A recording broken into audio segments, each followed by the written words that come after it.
Have a seat with me, Christoph. Thank you, Mario. On stage. First of all, I want to say that this video sucks compared to the one on for Big Mama, so I apologize for this video. And I will ask the guys who did the video for Big Mama to come and see me so that we can work together. I think they're in the room. We just need to hire Thomas and the guys and Kai. You see, he's sitting here, so we can. Good. We can come see me. I hope you're not too expensive because it was really good. So 92 shopping centers, 1.2 billion visitors. I think you're the man to talk about the future of retail. That's what is in the program, what we should talk about. I know that you're a believer in the, let's call it offline, real shopping experience.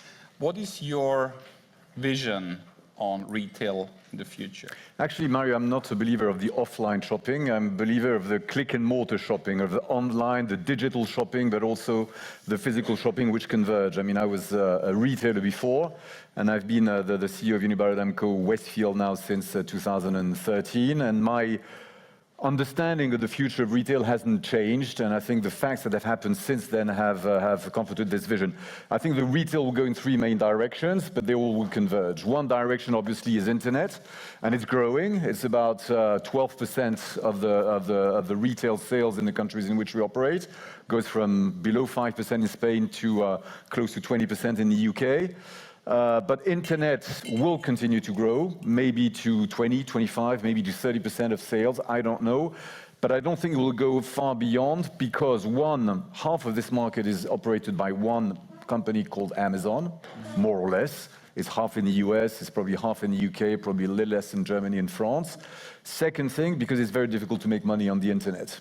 And therefore, and we'll come back to that if you want, but I think the conversation we had about the deliveries and so on proves that it's very difficult, and we can there again come back to that. So I think the physical retail, which will represent maybe 70%, maybe 75%, maybe less, I don't know, but will still be there, and this will go in two opposite directions. One, which is proximity, and the other one, which is experience retail or destination retail, and this is where we're clearly positioned. And when I say proximity, it's of course the store down the road, when you go to the office and so on, and of course travel retail, which I know is very big for most of you, but which is a very, very fast-growing area. So this is my triangle of retail, internet. One chart only. Yeah, I don't know if we can have that chart. Yeah.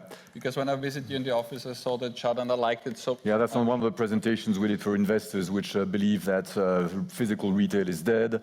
That when they say retail, they add apocalypse or carnage, which is even better, I think, because the apocalypse, at least it takes a bit of time, but carnage, you see the flesh and everything. But anyway, I don't believe... Nice business you're in. Yeah, and since the company is 100% public, 100% free float, we spend a lot of time with investors explaining to them our business model.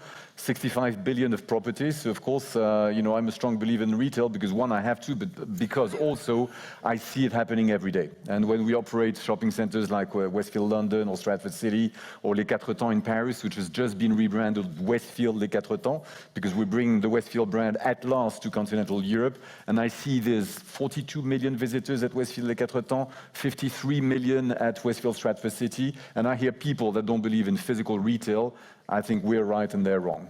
But how you, because it also says future, so that was, I think, a perfect analysis of what is now from your point of view. But if you talk about the future of retail, how you, because you also do great projects and you develop them and they're going to open in 1 year, 2 year, 3 year, 4 year, how you need to change now the way how you build them or how you build the architecture, the vision of that you motivate not me now, but me in 4 years to get off my couch and come to one of your centers? So I think the way we do it is we have to give you very good reasons to get out of your couch, get out of your house, leave your delicious wife or take you with her, and go shopping, go eat, go to the movies and so on. So the vision we have there again, and this is particular to us, some people might have a different vision or a different strategy with the same vision.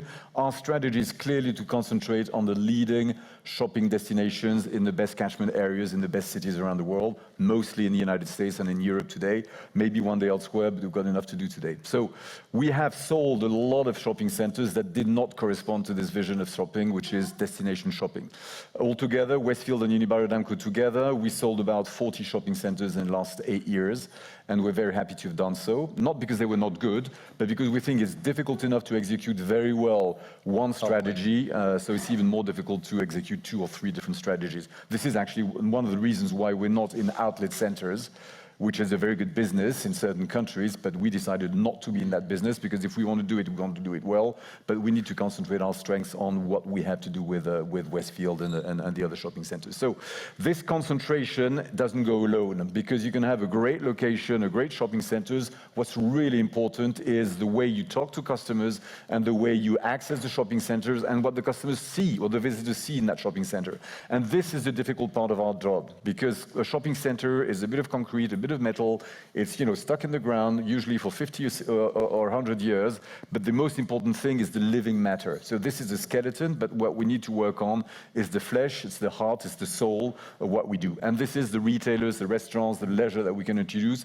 And this changes all the time. And one of the difficulties is to make your shopping centers live, to make your projects live. It takes about 15 to 20 years to build a new scheme. And therefore, the day it's conceived and the day it's open, it's not the same thing. Yeah. And you have to keep track of what's happening. You have to make things evolve. You have to do maybe a little less fashion, a little more this, a little more that. And in this context, leisure and dining are clearly 2 vectors of growth for us and 2 vectors of growth, I guess, for you.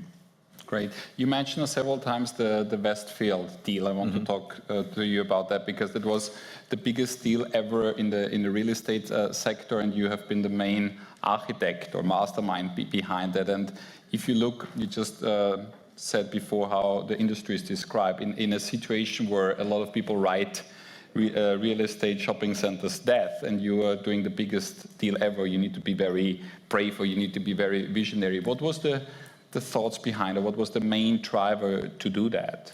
I think, first of all, I got to know Westfield when I was based in Australia. I worked for L'Oréal before, long time ago. And I discovered Westfield over there, which is synonymous with shopping center. It's just like, Hoover for vacuum cleaner. I'm sorry for the comparison, but Westfield means shopping center in Australia. So I was there, and then I became the CEO of Fnac, with this electronics and cultural goods retailer. And at one stage, someone who I used to work with in London calls me in 2008 and says, Christoph, you have to come over to London. And I said, why on earth should I go to London? I mean, I'm very happy to come here. And said, because something incredible happened. And I said, what incredible thing happened? And he said, Westfield opened a shopping center there. And I said, so what? Because I had seen 35 shopping centers of Westfield in Australia, so one more didn't make a difference. He said, come. And I did come, and I saw this Westfield London scheme, which honestly stunned me, because I think it was a new step, a new way forward in the shopping center industry, in the retail industry in general. And having lived in London 6 years of my life before Westfield was created, I thought that Westfield would definitely change the way retail would operate in the western part of London. And then by random, I joined Unibail-Rodamco in 2011, and we had a leasing meeting with all our European leasing people 3 days after Westfield Stratford City had opened. And there again, we slept at this wonderful hotel next to Stratford City, and we woke up and we toured the center. And I said, my God, they did something that we never dared do, was giving so much space to dining, so much space to entertainment, and they did it a la grande. And so this triggered my interest, and I can tell you this motivated some changes in the former Unibail-Rodamco perimeter.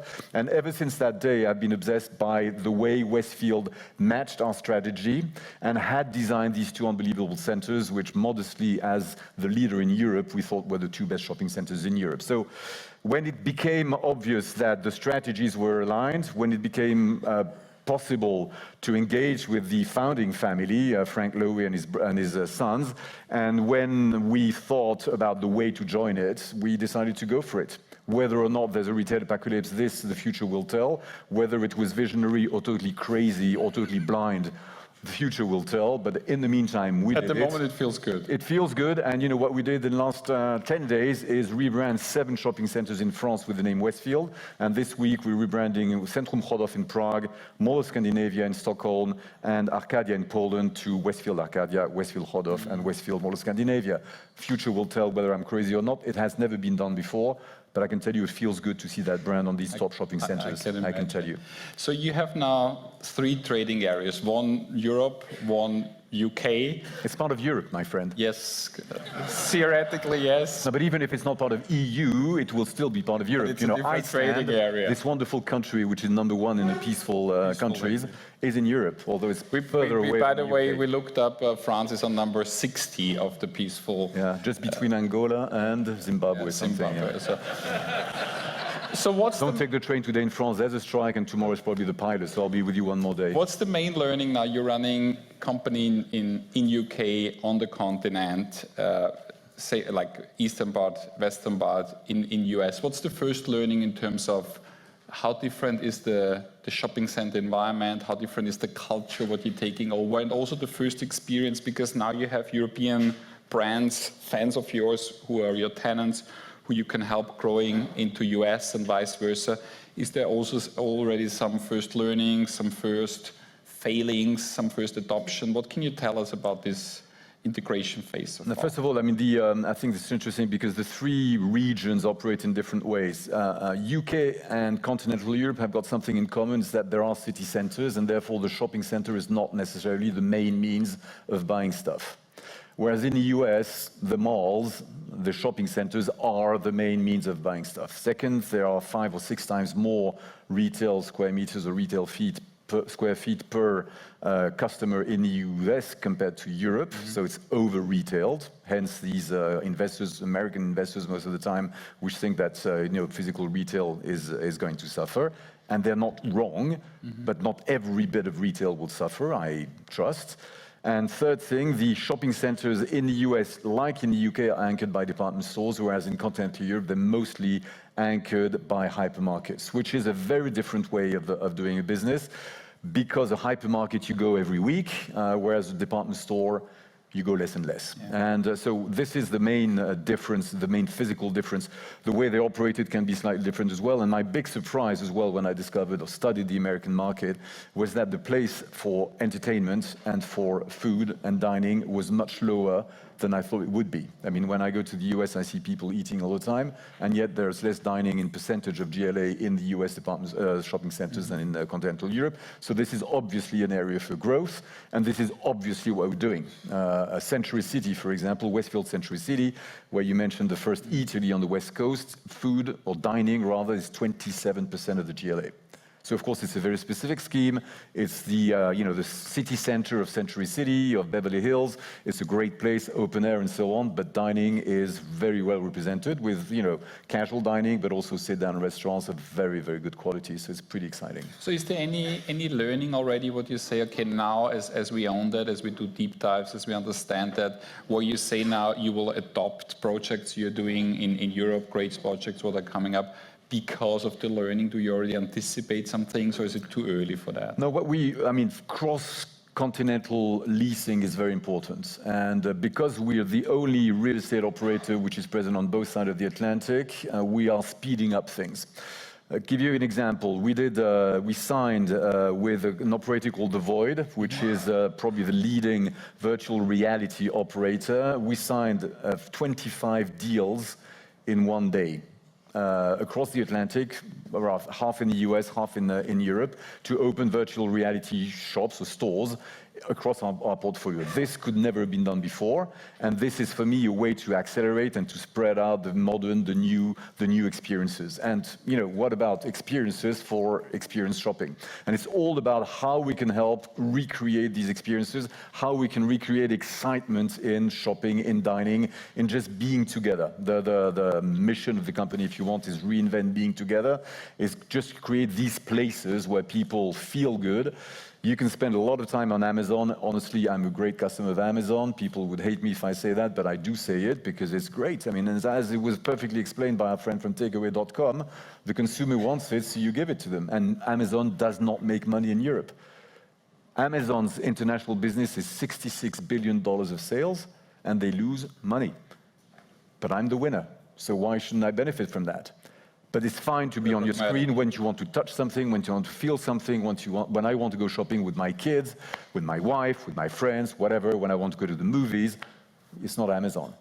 And you can be on Netflix, and there again, my kids spend most of their Still go to the awake life on Netflix, but they still go to the movies. And we operate the largest cinemas in the world. Forum des Halles, which is Westfield Forum des Halles now, which is right in the center of Paris, is the #1 cinema in the world. In the middle of our shopping center is 3.5 million tickets sold. Why do people go to the movies when you got Netflix? When you've got 150 or 200 TV channels? Because it feels good, and because the cinema operators have understood that they needed to invest in the physical places to have more comfortable cinemas, more different experiences, reclining seats, 4DX, IMAX, whatever, more food, private places, private parties, opera tonight in Paris, or in France, I would say, you have something like 150 cinemas that are playing La Traviata, a modern version of La Traviata, who's a social network freak, right? So this is life, but 150 cinemas are playing it. So people will go to movies tonight to watch an opera, which this would not have happened. So it's about recreating these experiences and mixing the pleasure of being together with the functionality of shopping or eating. But if functionality meets pleasure, then everybody wins. And this is what we're trying to placemaking. Yeah. I want to shift now a little bit to food, because it's a food conference. Oh yes, of course. So how many of you guys have a lease agreement with this gentleman? Just to get a feeling, raise your hand who has a lease agreement with one of the. Okay, you still have room to grow here. We can see that. Is there any restaurant operator in the room? We have restaurant who operates restaurants in the room? Okay, that's the potential for me then. All right. Okay, you have potential to grow. I want to talk about the food mix. I remember the first MAPIC I have went, and I was told that Natalia was like 10 years ago, and you always, as a group, as a company, you hosted this CEO lunches. And I sneaked in without invitation, and I looked around, and on your table and the tables of your colleague, there was all the big fashion tenants, the Zaras and the Sephoras, and there was nobody I knew. There was no food tenant. And now, 10 years later, the last MAPIC we have been together, I was invited and I looked around your table, and if I would have guessed, it was like 50, 60 food operators. And I always tell that story, how the focus of you as a shopping center operator shifted, of us shifted, because also back then when we said we need to build a brand, we need to build it on the street, and we always said you cannot build a street in the shopping center and all of that. And I want to take this example to travel back a little bit with you and let you reflect how the role of food changed within your existing centers and how it even will change in the future. What do you see the real percentage, how it should be laid out? How will a shopping center from a food operating perspective look? So I think, before, it seems like not before Christ, but before Stratford City, food was about 5% of our GLA in Europe. And after White City, Stratford City, we decided to put it at 10%. And today, I think we're more targeting 15%. So this is the quantification of what food needs to represent in our places. It can be more than that, obviously, depending on the location, depending on whether or not you have a cinema, depending on whether or not you're in an office district or not. And of course, this is proper to us because of the quality and the nature of the shopping centers we have. Most of them are connected to public transport, and most of them now are integrated in the city. They used to be in the outskirts of the cities, but the cities have grown. They're now connected to public transport. They're part of a new district. And we're more and more actually designing districts than just designing shopping centers. The second thing is that it goes very well with entertainment, as I said, and fashion is decreasing, entertainment is increasing, people need to have fun, people need to have diversity of offers. And historically, food in shopping center was pretty boring. In some cases, I have to confess, it still is. It was, in the French shopping centers, you had to have McDonald's, and then you had to have Paul, and then you had to have Brioche Dorée, and you had done the job. And suddenly you had... All great brands. Yeah, all great brands. No, you still need them, sure. But you need more than this. You need more than this. And you need to go from quick service to sit down to takeaway to whatever. So it's a great diversity what we're trying to create, not for the same moment. But for this, you need operators, you need to give the space, and you need to have the right marketing. And of course, you need to have the footfall, because all this generates footfall, and then footfall generates success, and vice versa, and you try to create a virtuous circle. So I actually worked with a very good consulting company at the time that was called Coverpoint, and we changed the way our teams were operating, and we started pitching for more interesting concepts and so on. And I must say, we still have a lot to do in France because they are still, I think, lagging behind. I mean, having lived in the UK in 1972, you can find decent food. Now I think you eat better in London than you do in Paris. That's my own personal view. At least, in terms of cheap dining, we probably have more 3-star restaurants, but it's so long, But in a shopping center, we even have 3-star chefs. We just opened in Palais des Congrès, which is on one of the doors of Paris, as they are called, the gates of Paris, a restaurant with Marc Vera, who's a 3-star Michelin. I mean, I think he lost one. He's suing Michelin now. But he was a 3-star Michelin star in the Alps, and he opened a 500 square meter restaurant with us. It was a huge bet. I mean, when teams told me that they were negotiating with this guy, I said, hey, are you a bit crazy? And it's working wonders. Because the guy is there, because the food is great, and because you can eat food, a dinner or lunch by a 3-star Michelin chef for 24 euros. How you create now, especially in the new projects in Lyon and in Hamburg, and the new great things we're going to open up, how will be the mix within the food? You have the main brands you need to have, the QSR heroes like McDonald's we had today, you have the fast casual guys always rising, you have local heroes. How you're going to find them, you have curated food. How you see that balance, that food offering? You said it all. I mean, it's just like for the other activities in our shopping centers, most of the offer, or the large part of the offer, is mainstream brands. And then you have a touch of in local brands, and then you have a touch of very local heroes. And this is what we try to have. So it's difficult because that means that the offering in London is totally different from the one in Madrid or in Oberhausen or in Arcadia in Poland.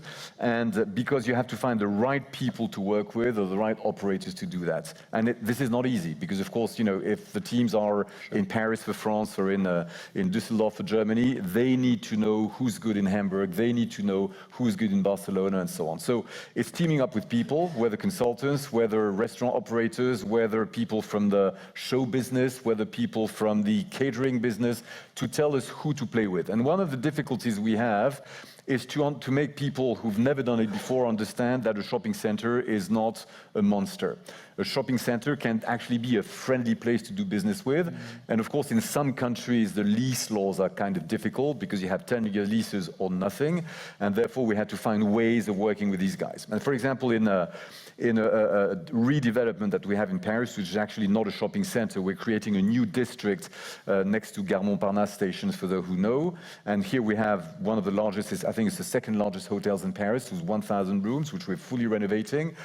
Shopping center, we're building houses, we're building a new office building dedicated to co-working, there's a public library, there's a great jazz place. We decided to team up with a local operator called MoMA Group, for those who know. A guy called Benjamin Patou is running it, and we have signed for a 4,800 square meter food hall, which will be the largest in Europe until someone does better. And he's in charge of doing the lease within the lease. So we've got a 10-year lease with that operator. We actually took a share in it. And then he's a curator. And this is where teaming up with someone who knows, I'm not I'm not knowledgeable in food. I enjoy food, I enjoy talking with you, I enjoy being here, but I need to work with specialists. And the guy's a specialist, not only of food, he operates his own restaurants. He's got the best Peruvian restaurant in Paris. He's got different places. He's also has a catering operation. He also organizes events. And he's friends with half of the stars of the French cinema and singing industry. When it's going to open? That opens in 2020, late 2020. Okay. Can't wait. Yeah, I'll invite you, Mario, for the inauguration. Okay, thank you for that. But it's very important because it's not about what you offer in terms of food, it's also the experience. I mean, I'm not going to say the same thing as our friend Victor Luger here, but what he said is exactly what we're trying to do. Actually, these guys, him and his partner, Tigran Sedou, they won the prize for the young entrepreneurs that we organize every year, and tomorrow is the jury. And his partner is a member of the jury, and we have about half of the concepts that are presented, which are food concepts. So I think it's a sign of the dynamism of this industry and the fact that people want to work with us because they see what we're doing and it fits with their own aspirations. Sure. I want to pick your brain or your advice, because you were in Fnac, what was the first industry who really got hit by online sales. Now you're leading shopping centers, the biggest shopping center operator, developer and operator in the world, what got hit by online sales. We just had our friend from takeaway.com, because we see more and more sales going online. How do you see, what does a restaurant of the future needs to have in your centers on the street to coexist with the delivery sales? Because you went twice through that circle, and now it's on us who are in there. How you see that? Actually, one of the reasons why I left L'Oréal to join the Caring Group, which had at the time a retail operations with Fnac and a couple of others, was that L'Oréal was not going, to my belief, not going fast enough on the internet. And Fnac at that time had announced that they would launch Fnac.com and be bigger than Amazon, so I liked that, so I joined them. And actually Fnac.com became a quite profitable operation. It was probably the first internet site in France to become profitable, maybe the last one, in 2004. And I can tell you we were very proud. So we're a bit late on the business case, but profitable, and it still is. And which was very interesting, and maybe because the stores were not profitable enough, that's another story, but the internet site was actually more profitable than the stores. So this comforted my belief that the only way forward on the internet is click and mortar operations. The reasons for this, and I said earlier on that an internet operation is very difficult to be profitable, because you have to pay Google, and you pay 8 to 12% to Google. And if it's not to Google, it's to someone else, but he said it, Google, right? Then you have to pay for the last mile, and he said it as well, the last mile costs a fortune. And when you sell fashion, there's not only the last mile to go to the home of the people, but the half mile to bring back the stuff, because the return rate is about 50%. So you pay 1.5 miles. So if the last mile is not profitable, can you imagine what the last mile and a half is? It's a disaster. So it's very difficult to make money, and the only way to make money is to have your own brand and to make sure you sell your own product so that you can cover these costs with full margins. Because if you sell the same products as everybody else, you can be sure that someone's got to cut the price. And this is how Amazon conquered the world, because they could discount books in the US and discount books in the UK. And this is why they're so big in these two markets. In the Latin part of Europe, France, Spain, and so on, you can't discount books more than 5%. And this is why they didn't go as fast. Now they're big, right? But still. So if you have someone competing on prices and obviously someone competing on service, you even have takeaway companies making zero charge to the customer. I mean, no way to make money for the guy who delivers. So the guy who's the kind of marketing platform like Airbnb, because I'm a bit simple, so I understood that this guy was the Airbnb of the food delivery, and Airbnb do make money, no assets, no people. I mean, if you've got the 7,000 people, it's 5% of his deliveries. This is a good business model, but operating on the web is not. So the only way is to have the customer do the job, and how do you make the customer do the job? It's called click and collect. Because then the last mile is done by the customer. And then you can maybe make money, and then when you got the customer in the store, they might grab something else. When I was at, I was already at Unibail-Rodamco Westfield, and I had an interesting discussion with an operator of a hypermarket, the leading hypermarket chain in Europe, and the guy was telling me, Christoph, you're totally crazy. I read in the press that you were introducing Amazon lockers in your shopping centers, but you're bringing the wolf in your operation. The enemy. The enemy. And I said, but whether I like it or not, whether you like it or not, our customers love Amazon. So whether I hate my customers or I love my customers, I prefer to love them, so I have to love Amazon in a way. And I'd rather have my customers come to my shopping centers to pick whatever they would have acquired on Amazon, rather than go to the regional train station or the tube station or whatever. Because if they're in my shopping centers, then they see me, they know my brand, maybe they're going to grab a coffee, a croissant, a sandwich, and then I've made a customer. Even if it's just a coffee, they will know that I'm here. So when they come back, they know what I do. So I'd rather work with internet and have these click and mortar operations rather than just keep the internet world apart and so on. Same thing for food delivery. We launched a new, our job is to grow our properties, and we just extended one of our leading shopping centers in Paris called Westfield Vélizy 2. And we introduced a new, actually this is the way we do business as well. We had a full extension planned. Dining, leisure, cinema and retail, and I decided to do it in 2 phases. To first do the dining and leisure part, and then to do the retail part. So we just opened the dining and leisure part, brand new cinema, 18 screens, it's the largest cinema outside of Paris, and 31 restaurants, 100% leased, 100% full. The cinema was not in the top 200 cinemas in France, it's going to be in the top 10. So when you invest in your properties, when you give what people want, they come and they enjoy it, okay? And then we'll do the retail.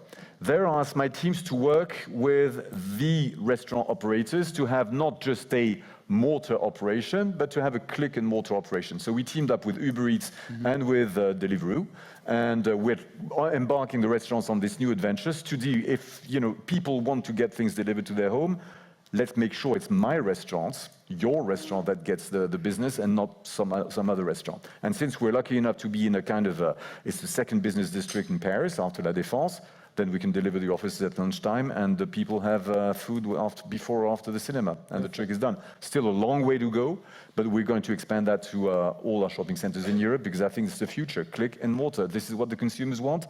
This is what the consumers need to be given, but it needs to be done in a profitable way because if you are not profitable, I'm not profitable, and I don't know why, but I want to be profitable.